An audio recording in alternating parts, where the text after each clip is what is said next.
Esse podcast faz parte do site Fambonanet. Acesse fambonanet.com.br.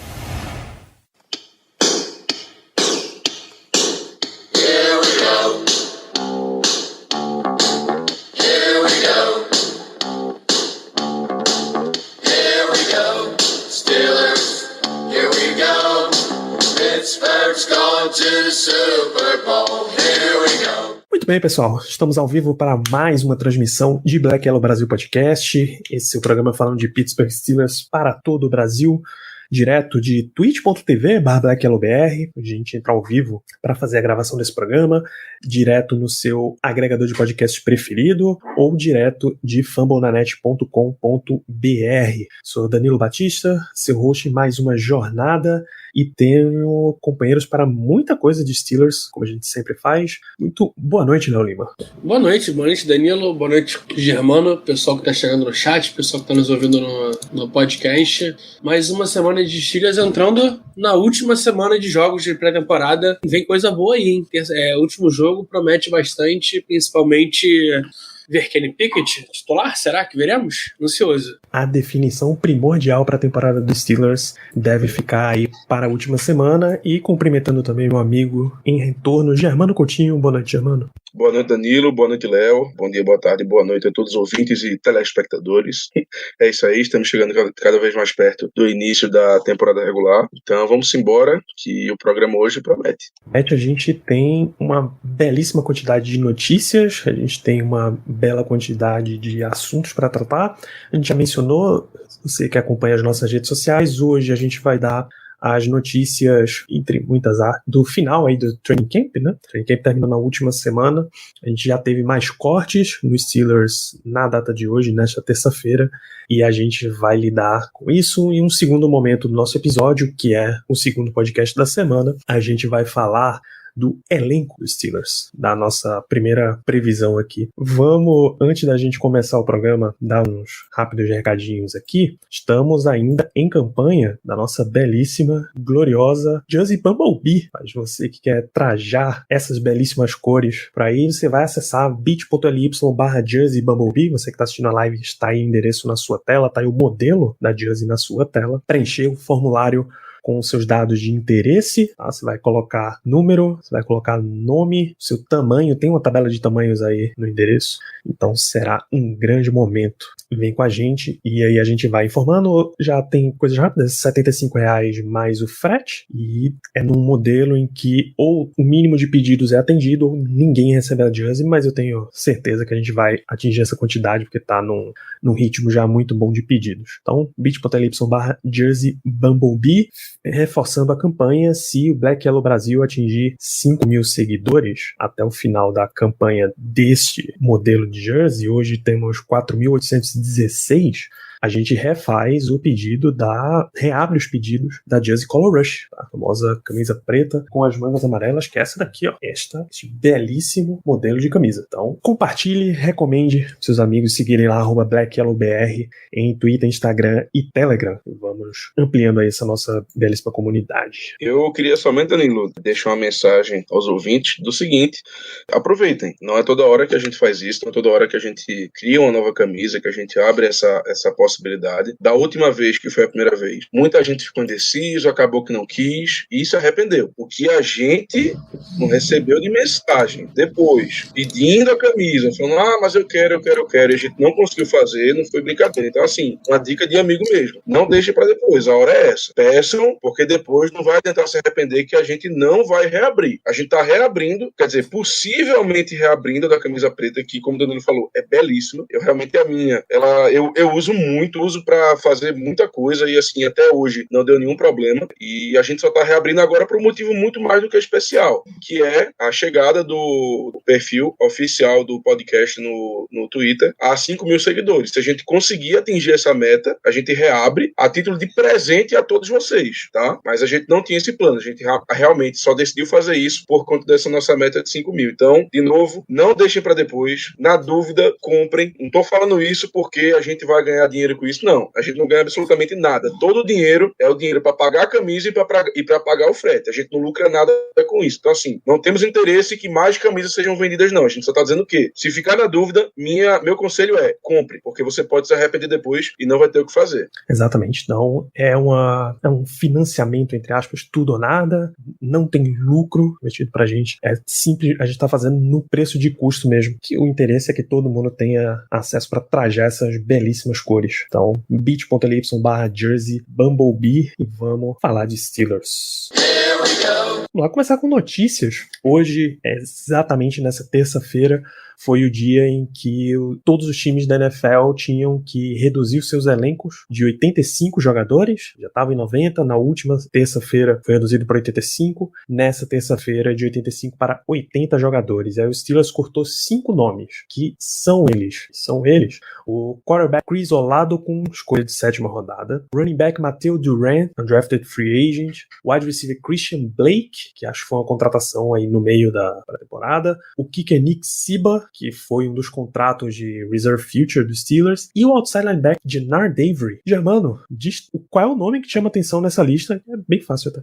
É muito fácil, com certeza é o Avery. É um cara que já tem experiência da liga, jogou lá em Filadélfia. Um cara que quando chegou nós pensamos imediatamente que ele estaria garantido basicamente no roster final. Um cara que seria utilizado, até pela fala da própria comissão técnica, que seria utilizado como outside linebacker. E depois do primeiro jogo dele, esse corte realmente é muito surpreendente. Existem teorias aí no Twitter de que é um corte programado, porque ele poderia ir pro IR e depois voltar e não sei o quê. Ou seja, as pessoas estão matutando essa ideia de que realmente foi uma coisa combinada com o jogador, mas eu realmente não sei. O que eu sei é que realmente é muito estranho a gente ter simplesmente cortado um jogador que tem experiência. E um jogador que até o momento, assim, não fez nada para ser cortado, pelo menos que a gente saiba. Em campo ele realmente não merecia ser cortado. Até porque a gente não tem muito depth na posição de outside linebacker. Tirando o TJ Watt e o Highsmith, que tá lidando com as lesões, a gente basicamente não tem ninguém. O principal nome agora dos reservas é o Derek Tuska, que, jogou um pouco temporada passada, mas que não nos dá nenhuma confiança. Então, realmente é muito difícil de entender esse corte. Mas é aquela coisa, a gente tem que confiar no Amarcan. Até agora ele fez moves ótimos, renovou contratos essenciais, fez contratações boas. Então, assim, vamos ver no que dá. É esperar os próximos dias, mas no momento a única coisa que a gente pode dizer é realmente muito estranha essa movimentação. E aí, Léo, o que é que te chama atenção nessa lista aí? É o que o Germano falou, né? O próprio Avery, ele vinha se consolidando como o nosso terceiro edge. Não foi tão bem ontem no jogo, sábado no jogo. Fez um jogo abaixo do esperado para um cara que deveria brigar por posição com Alex Highsmith. E a gente vê outros nomes surgindo na posição também, né? Então o próprio Hamilcar Rashad Jr. é um nome que já tem recebido snaps no treino, né? Na primeiro time, mas perdeu o Avery é esquisito, pelo menos. A gente não sabe se tem ainda nenhuma informação de que aconteceu alguma coisa extra-campo com ele, ou então ali dentro do campo, dentro do vestiário mesmo, ele teve algum problema, mas é esquisito. É esquisito um corte tão cedo de um cara que deveria estar brigando por posição de titular até. Pois é, tem a profundidade de outside linebacker dos Steelers fica bem prejudicada com isso daí, porque quem é o teu outside linebacker 3, que é uma posição que entra bastante nos Steelers, que TJ Watt pega, sei lá, 97, 98% dos snaps, mas o outro você precisa dar uma revezada, você precisa ter um outside linebacker 3, pelo menos. O Steelers vinha dando indicativo de ir nessa direção, de ter alguém forte nessa posição, desde o Melvin Ingram no ano passado, se bem que aqui virou a moeda de troca, mas foi por conta do próprio jogador, não do time, e aí você fica bem prejudicado, porque tem abaixo dele Derek Tuska, Hamilcar Rashad Jr., você tem o Delonte Scott, que são nomes que não trazem nada, assim, pra liga. Não tem como você colocar esses caras em nível de dizer, ok, eu tenho confiança, vou bancar eles em campo. Toda vez que você vê Derek Tuska em campo pelo Steelers, você já sabe que não vai vir muita coisa dali. Então, um monte de teoria começa a surgir, ou o Steelers está fazendo essa movimentação premeditado, e aí daqui a pouco ele coloca um jogador na injury reserve e traz de volta, com pré-acordo ali, mas oficialmente ele pode assinar com qualquer time entre esse corte, ou já é um lance de já tá avisando um jogador que está disponível por aí. Então, muitas perguntas ficam abertas sobre essa posição. O outro nome que chama alguma atenção é do Chris Olave, quarterback, porque tecnicamente você gastou uma escolha de 7ª rodada, né? Mas escolhas de 7ª rodada não são nada, mas é num ano que já vinha causando estranheza, fica mais estranho ainda, né? Que o cara não chega nem pro último jogo pra disputar. 7ª rodada vale muito. Talvez a gente não tivesse pego o Jalen Warren, que tá indo bem e tem se consolidado como running back 2, que a gente pegou na undrafted free agency, talvez alguém pegasse ele na 7ª. Então, vale, né?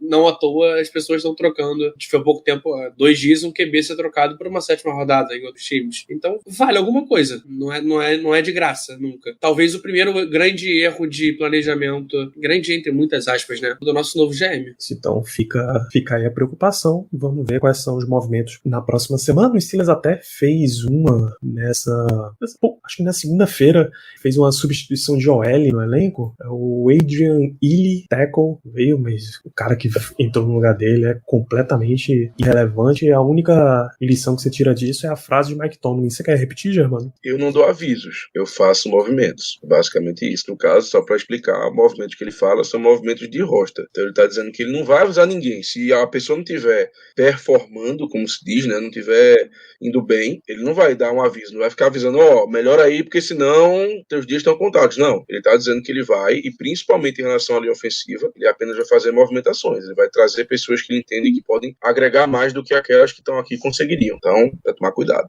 Foram 2 trocas, na verdade, né? Foi uma de center e uma de guarda. Ryan McCollum e William Duncan foram os 2 que chegaram no lugar de Chris Owens e Nate Gilliam. Isso, e nessa tarde de segunda, Adrian Ely foi contratado, saiu Jordan Tucker, também tackle, undrafted free agent. O Ely foi um undrafted free agent de Oklahoma, assinou com o Ravens no draft do ano passado, até apareceu bem na pré-temporada, mas foi cortado e ficou rodando um pouquinho ali pela liga. Essa resposta de a gente faz movimentos e não dá mensagem, faz movimentos, foi quando perguntaram para o Mike Tomlin se essa substituição na OL, Cy Tucker entra Ely, tinha sido um recado para a linha ofensiva que tinha ido mal na pré-temporada. Ele diz: eu não dou recados, eu faço movimentos com a sinceridade que é característica de Mike Tomlin. E falando em linha ofensiva, Kendrick Green deu uma entrevista nessa semana, quando eles voltaram aos treinos ontem, e já perguntaram para ele como foi a situação, e ele disse que na hora de assistir o vídeo do jogo, Mike Tomlin pegou especificamente o grupo de linha ofensiva, Léo, e sentou-lhe a porrada. Eu só não vou falar que foi pouco, porque a gente ainda não viu o próximo jogo. Mas é realmente esquisito. A gente estava numa expectativa boa sobre a OL, uma OL que tinha se mostrado uma evolução do ano passado, principalmente. Só pelo fato do Kendrick Green já ter bancado, já ter vindo o Mason Cole, que tem jogado bem até. Não tem sido um baita OL, não tem sido um cara que mudou a OL de patamar nem nada, mas tem sido bem sólido, tanto no jogo terrestre quanto no jogo corrido, no jogo terrestre quanto no jogo passado. E a grande decepção não só o coordenador, porque, cara, desculpa, o coordenador não tá fazendo o time jogar e ainda tá mudando algumas posições que não deveriam ter sido mudadas. É esquisito ver o Dodson perder vaga pro Kendrick Green, mesmo que ainda em treino. E James Daniels, cara, James Daniels é a grande preocupação. A gente tinha certeza que era um cara que ia vir pra mudar o L de patamar, realmente um cara que ia, desde o dia 1, tá entregando, e não é isso que tá acontecendo, né? O que tá acontecendo é que James Daniels é o segundo pior jogador, talvez o terceiro dessa OL titular. Eu digo pior, não é nem que, tá vendo, tem 2 caras na frente, ele tá no meio. Não, ele tá mal. Ele tá bem mal, ele não tá entregando nem um pouco. Ele precisa acordar. Talvez o recado do Mike Tomlin, que seja, não é recado, é movimento, talvez deveria ter sido um movimento mais alto. Não digo nem de cortar ele, nem nada, mas talvez cortar um cara que a gente olha e fala, putz, esse cara talvez é que desse pra ter roster final, tipo um Trent Scott que tá no Steelers há um tempinho, ou o próprio Joe Haig, que também não tá jogando tão bem. Será mesmo que esse corte de um cara que, desculpa, Mike Tomlin, eu não sei nem falar o nome dele, vai fazer diferença? Talvez um Chaz Green não valia mais um corte pra realmente dar esse toque, ou até o próprio Kendrick Green, se fosse. Não sei, eu quero ver a OL. O meu grande ponto pro próximo jogo linha ofensiva. A gente sabe que o Najee não joga no próximo jogo, seria até estranho de jogar, mas acredito que o nosso menino Jalen Warren vai ter mais toques na bola, é um cara que correu bem, o Benny Snell também deve começar jogando a partida. Eu quero ver como eles vem reagir. Acredito que a OL titular jogue pelo menos meio jogo, tranquilamente, jogue, sei lá, vamos botar 50% desse um quarto do jogo jogue com Dodson, um quarto do jogo jogue com Green, mas tem que mudar e tem que mudar em campo, tem que mudar na postura, principalmente. Como é que tá, pra ficar como tá, não dá. Bem preocupante a situação de linha ofensiva, foi um setor que se destacou negativamente nos 2 jogos, já era um setor que vinha sendo bem cobrado na intertemporada, aí, no final da última temporada para essa, e ficou pesado. Não seria de se estranhar o Steelers fazer alguma movimentação, embora não seja uma quantidade muito avassaladora assim, de nomes disponíveis. Você sabe que levaria uma graninha se você precisasse colocar mais alguém nesse setor. Não tem nenhuma solução mágica disponível. Tá? Jogadores que encaixariam e fariam uma enorme diferença, é muito difícil você achar a essa altura. Então, se você vai querer um jogador que faça diferença, ou você vai ter que gastar com uma troca, ou você vai ter que dar um entrosamento melhor e tal. Então, o Steelers fica numa situação bem complicada aí com relação à linha ofensiva. A linha ofensiva, inclusive, assim, a gente tem algumas posições na equipe, infelizmente, diante dos últimos acontecimentos que podem demandar trocas, demandar movimentações mais arrojadas, vamos dizer assim. E a linha ofensiva é uma delas. É uma coisa que, assim, eu não ficaria nem um pouco surpreso se no domingo, ou até mesmo antes, ou até depois, enfim, segunda, enfim, eu não ficaria nada surpreso de uma troca. De trocarmos por um jogador para a posição, porque realmente a situação está muito complicada. A gente sabe que você ter uma linha ofensiva boa é de extrema importância para um quarterback calouro. Kenny Pickett, se ele for seu titular, enfim, seja no começo, seja na metade da temporada, ele tem que ter uma linha ofensiva boa para ele poder render. A gente tem vários e vários exemplos na liga de quarterbacks até promissores que, diante de uma linha ofensiva ruim, acabaram perdendo a carreira. O maior exemplo disso deve ser, com certeza, o David Carr, lá de Houston, o irmão do Derek, que era um quarterback promissor, mas que a linha ofensiva dele era tão horrorosa, mas tão horrorosa, que fez ele perder a carreira. O próprio Andrew Luck, até mais perto. Quem? Andrew Luck era um cara Andrew Luck, que era do Colts. Andrew Luck era um cara que, cara, talvez o maior prospecto que todo mundo já tinha visto na história. Era um cara que ia fazer acontecer e não durou. E eu digo não durou, porque ele não durou fisicamente. Literalmente. O cara, ele não era um jogador de futebol americano, porque ele não só contava ficar em pé, de tanta porrada que ele tomava. Também não ajudava muito o fato de ele sempre agradecer a porrada que ele tomava depois, né? Não ajudava muito, não. Mas é isso. O quarterback, ele precisa ter, principalmente o quarterback inexperiente, ele precisa ter uma linha ofensiva boa, porque isso ajuda demais. A gente lembra muito bem daquela belíssima linha ofensiva que a gente tinha. Cara, pelo amor de Deus, que ajudou demais o Le'Veon Bell, o Big Ben, enfim, ajudou todo mundo, e que ela realmente era um diferencial. Tudo bem que a gente gastava 1/3 do cap nela, mas valia a cada centavo. E a nossa linha ofensiva atualmente é aqui, onde a nossa linha ofensiva é a mais barata da liga. Nós somos o 32º time entre 32. Nós somos o time que gasta menos com essa posição, e isso está se mostrando em campo. Infelizmente, se a gente continuar nessa toada, se os jogadores não melhorarem nem que seja um pouco o desempenho deles, a gente vai ter grandes problemas na temporada, até porque a gente enfrenta uma divisão que é pancada, que é a linha defensiva, pancada mesmo. Eu fico com a dúvida, e queria saber de vocês, não seria a hora do movimento do Mike Tomlin fazer um splash nessa OL? Então ir atrás de um cara, fazer uma troca cara, mas para garantir um jogador pelo menos renomado, que a gente saiba que vai render. Boto como exemplo o Laremy Tunsil, que tá no Houston, foi um jogador que foi uma troca de 2 escolhas de primeira rodada, não acho que custa isso hoje em dia, mas talvez a gente mandar uma segunda escolha em um play, não sei, ou então ir atrás do Isaiah Wynn, que tá no Patriots também, pelo que sai report, tá para ser trocado. Será que não tá na hora disso, de fazer essa movimentação e mostrar, cara, o Steelers é um time que tá preocupado e é um time que realmente quer dar chance pro seu QB desenvolver. A gente hoje gasta 23 milhões em linha ofensiva, é o último time, o Lions é o primeiro time, gasta 50, é o dobro. A gente não tem que começar a investir mais? Não faz essa diferença? Detalhe, Léo, a gente só gasta isso porque o Chucks acabou de renovar o contrato, né? Se não fosse ele... ano passado era uma linha de ofensiva de 13 milhões. Cara, desculpa, não é nem valor de linha ofensiva isso. É valor de um jogador. Tem 2 questões nisso daí. Uma é que o Steelers Tem algumas posições que ele tá com sobra de jogador, que dá pra usar como moeda de troca, dá pra usar pra atrair e baixar o preço em termos de escolhas. Wide receiver tem uma quantidade boa, linha defensiva tem uma quantidade boa também. Você pode usar isso daí pra chamar a atenção de outros times e querer os talentos deles.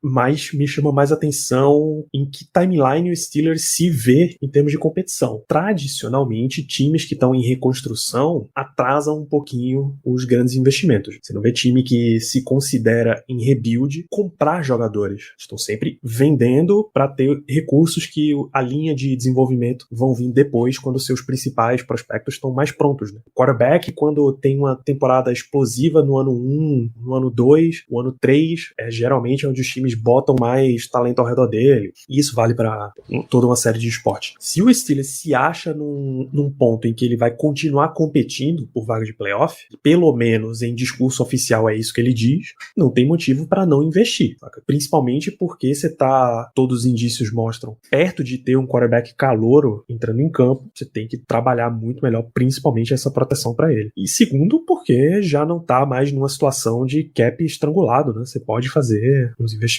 desse tipo. Mesmo que o quarterback não seja Kenny Pickett, seja Mitch Trubisky, o histórico dele e o tipo de jogo que ele desenvolve, você vai ter um trabalho muito melhor se você tiver uma linha ofensiva melhor. Todo jogo de NFL se beneficia com uma linha ofensiva melhor. A matemática é simples. Se você tem um time que possibilita um QB a render, top. Se não tem, ruim. Então, cara, como é que a gente vai saber que o Kenny Pickett é o nosso QB do futuro se ele não tem o mínimo de ajuda? E eu digo mínimo de ajuda porque é realmente isso.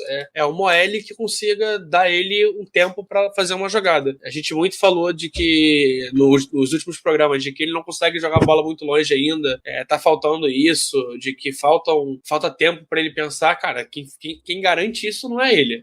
Quem garante isso é a OL. Então, se a gente não tiver uma OL boa, cara, o Pickett corre risco de saúde literalmente. Então, tipo, ele deveria estar ganhando um adicional de além do noturno por jogar de noite. Qual é o nome? Desculpa. Seria periculosidade. Periculosidade. Tem que jogar. Ainda mais dependendo do nosso calendário, mais ainda. E o mesmo para Najee, cara. A gente tem um running back que explodiu ano passado, jogou muita bola. Imagina o que esse cara poderia fazer com uma OL que desse 3 jardas para ele correr antes de ser tocado. O Najee foi running back na temporada passada com menos jardas corridas antes do primeiro contato. Ele corria em média 1 jarda antes de ser tocado. O Nick Chubb, por exemplo, que joga aqui do lado no Browns, que é um outro baita running back, ele corre 4 jardas antes de ser tocado. Olha a diferença que faz, cara. 3 jardas a mais é muita coisa. Ainda mais numa corrida. Então é isso. O Steelers precisa olhar com muita atenção esse setor de linha ofensiva. Tem mais setores, por exemplo, de inside linebackers, mas é que a gente vem discutindo tanto já em inside linebacker, e a linha ofensiva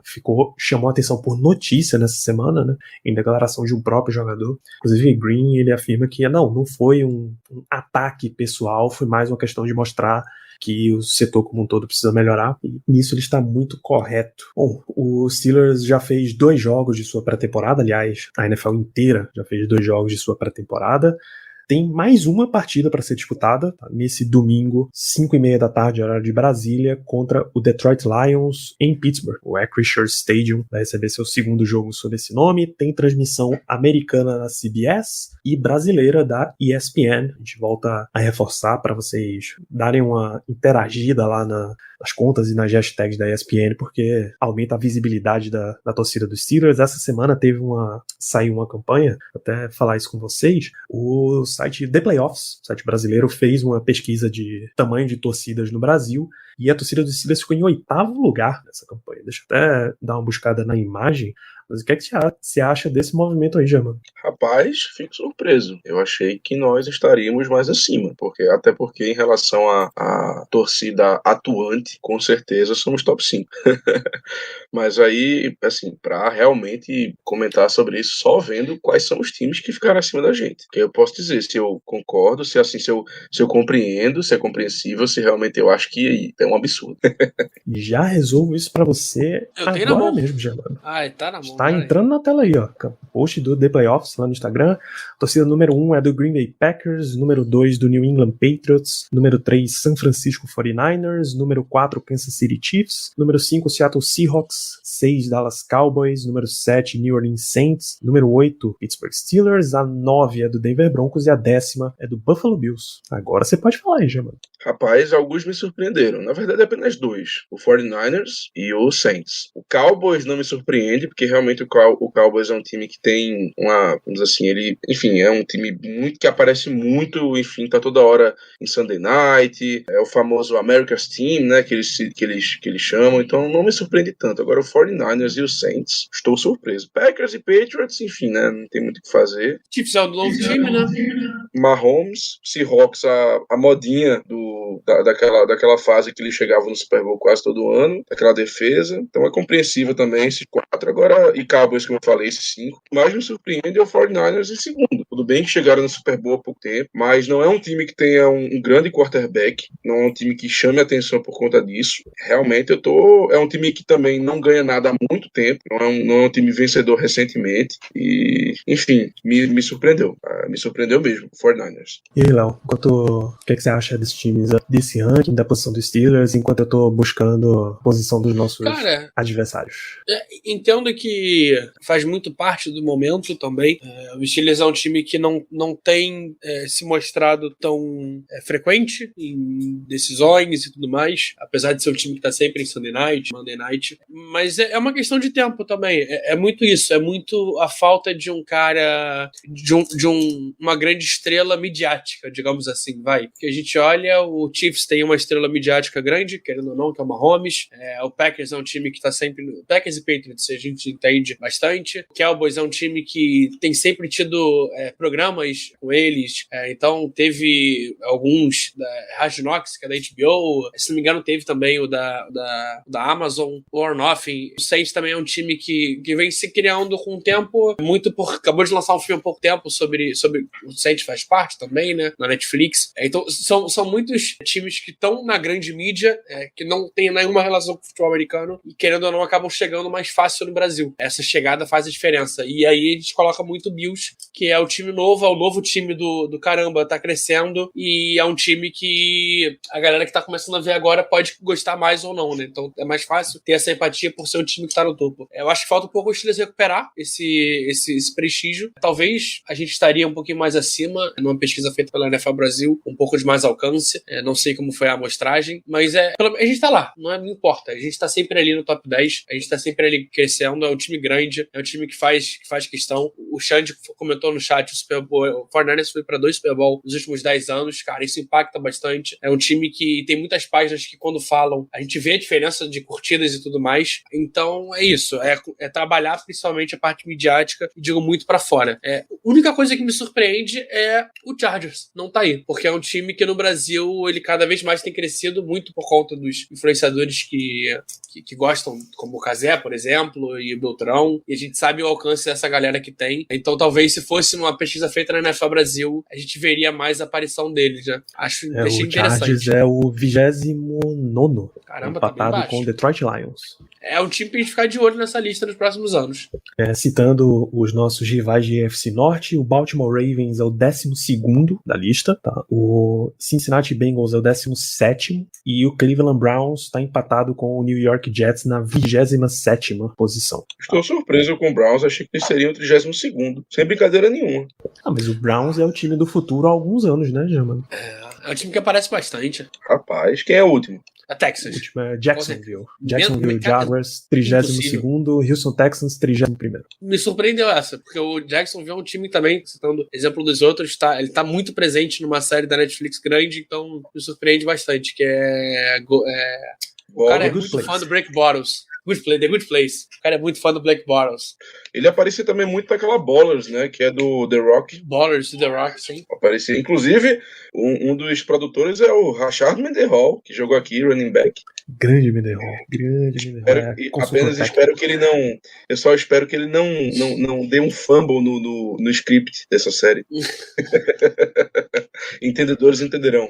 E aí, tem os comentários aqui do amigo torcedor. Por exemplo, o tal do Shima fala que só modinha, vocês repararam nisso? É porque você pode analisar para os dois lados, né? Você pode analisar que eles são modinha porque já tem uma torcida grande e grandes torcidas atraem mais torcedores, ou simplesmente o cara novato que tá chegando tá curtindo o time que tá à frente, pô, tá vencendo. E é o caso recente aí desses dois times. O Patriots tem estado menos em evidência desde a série do Tom Brady, mas ainda é um time mediaticamente gigante, pô. E nesse sentido de torcedor não abandonar o time, é mais o contrário, é muito mais de crescimento de torcida, cara. Todo ano cresce em audiência, cresce em tamanho de torcida, a base aqui no Brasil. Então é bem significativo fazer isso aí. E a amostragem, né, o The Playoffs informou aqui, foram mais de 2.500 pessoas ouvidas.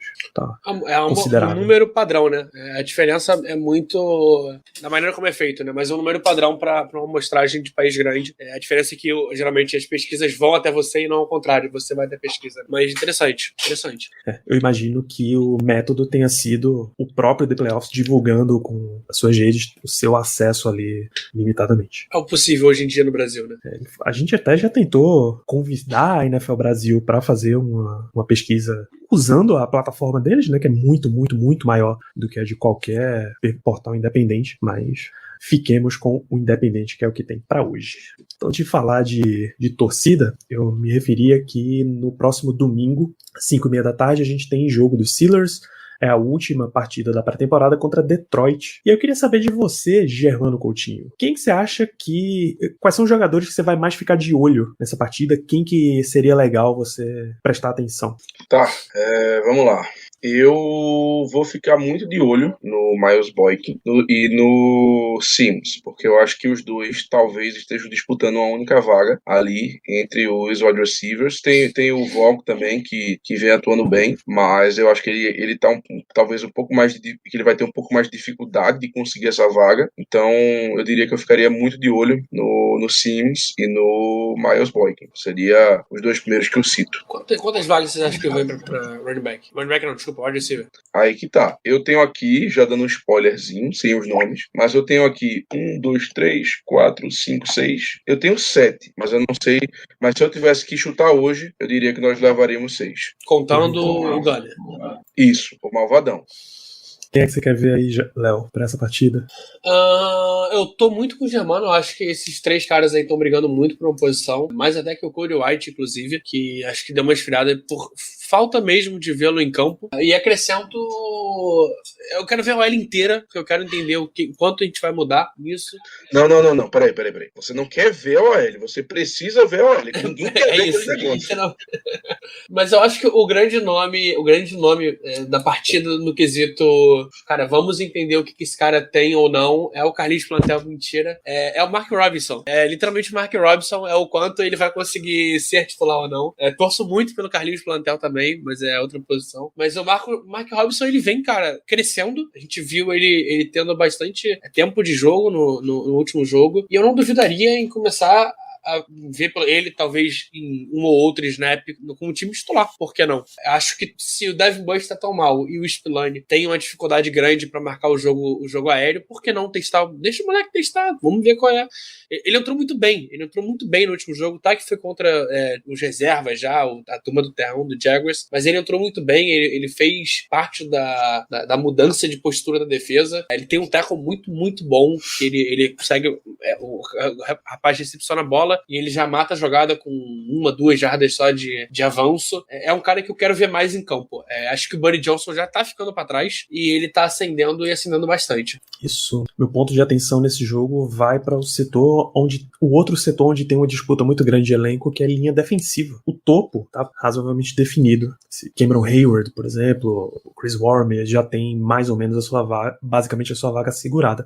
Mas quando você vai mais para baixo, ali um DL5, DL6, tem um monte de jogador que tem algum prestígio com a equipe. O Travis Adams pela temporada do ano passado, DeMarvin Leal por ser uma escolha de terceira rodada, pelo que ele mostrou no último jogo, o Laudermilk tem prestígio também dentro da equipe. Então você começa a ter uma sequência de nomes ali que precisa estar todo mundo em ritmo forte, e aí deve jogar todo mundo para ver o que acontece. Então, disputa de DL é bem legal, e jogo de pré-temporada é legal também porque você pode fazer a gente consegue assistir com um olho muito mais forte só no nosso time. Você não precisa ver, como é que tá o adversário, pra eu ter uma ideia do nível que a gente tá enfrentando. Esquece isso daí, bicho. Vai ter o snap, você quer ver a linha defensiva? Você foca ali só na linha defensiva. Se o cara ganhou o duelo é bom, se o cara perdeu o duelo é ruim. Nesse ritmo aí que você pode assistir de todos os lados do time, mas as duas linhas em especial, dá pra focar bem nisso. Dá pra ver a quantidade de vezes que Kendrick Green é jogado no chão antes do final da jogada, por exemplo, que é bem vergonhoso até. Pessoas fora da cobertura de Steelers reparam bastante quando isso acontece. É fácil de reparar, né? Tá sempre no chão. Você tinha mais algum nome que você queria botar aí, Germano? A gente passou por todos que você tinha na sua lista. Rapaz, eu posso citar também o Arthur Maulet. É um cara que tava lá, que tava a temporada passada com a gente, jogou, teve experiência, teve snap, mas que, assim, também não tem absolutamente nada garantido. Outra posição que na minha opinião, pelo menos, a gente tem o topo lá já garantido. São, teoricamente, os 3 principais cornerbacks já garantidos no roster final, mas depois disso, acho que todo o restante ali pode galgar essa vaga, pode conquistar essa vaga no último jogo. Realmente, também acho uma posição que está numa disputa muito aberta. Infelizmente, por conta de uma falta de qualidade do roster total. Mas, então, ele vem bem. Mas na posição inteira, eu não acho que a gente tenha jogadores já certos. Como, por exemplo, na linha defensiva, na minha visão, tem uma disputa grande ali, talvez no final tirando os 4 primeiros, vamos dizer, mas eu já acho, por exemplo, que a disputa é mais para saber qual vai ser a posição no roster. Eu não vislumbro muita surpresa na posição de linha defensiva, por exemplo. Eu acho que os nomes já estão meio que consolidados, salvo alguma lesão, alguma hecatombe aí nesse último jogo. Eu acho que no máximo ali a gente vai ter uma disputa para ver quem é que vai ser o DL7 e quem é que vai ser o DL6, por exemplo. Na de cornerback eu não sei, eu acho que tá muito mais aberto. Isso, então domingo, 5:30 da tarde, começa a partida, horário de Brasília, no Acrisure Stadium contra o Detroit Lions, transmissão de ESPN no Brasil, transmissão do Game Pass, e fica ligado depois, assim que acabar o jogo, a gente entra para bater um belíssimo papo.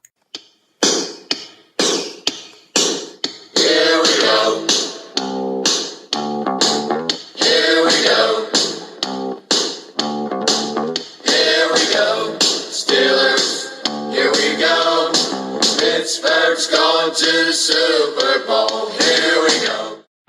If you're a facilities manager at a warehouse and your HVAC system goes down, it can turn up the heat, literally.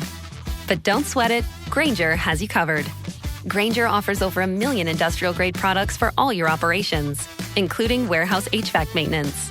And even better, they offer access to experts and fast delivery, so you and your warehouse can both keep your cool.